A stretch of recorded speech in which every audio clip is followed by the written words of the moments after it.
महाराष्ट्र बंद हायकोर्टाने ठरवला बेकायदा, बंद केलं तर कायदेशीर कारवाईची तंबी। हायकोर्टाच्या निर्णयानं विरोधकांची मात्र कोंडी।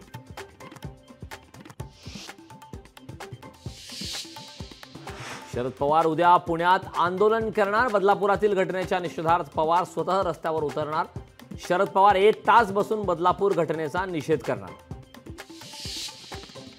छत्रपती संभाजीनगरमध्ये हिंदू असुरक्षित, मुस्लिम तरुणाच्या छळामुळे हिंदू तरुणीची आत्महत्या। आत्महत्येनंतर कुटुंबाला आरोपीच्या कुटुंबाच्या धमक्या।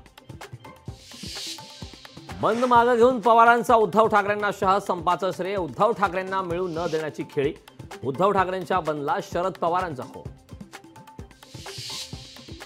कोणत्याही राजकीय पक्षाला बंद करण्याची परवानगी नाही। कोणी प्रयत्न करत असल्यास कायदेशीर कारवाई करावी।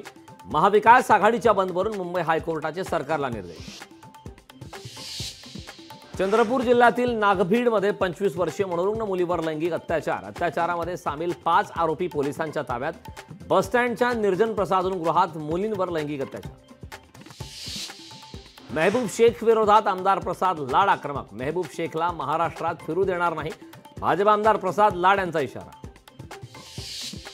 लाडकी बहीण योजनेप्रमाणे लाडकी बहीण सुरक्षित योजना काढणार। नाशिकच्या मेळाव्यात मुख्यमंत्री एकनाथ शिंदेंची ग्वाही।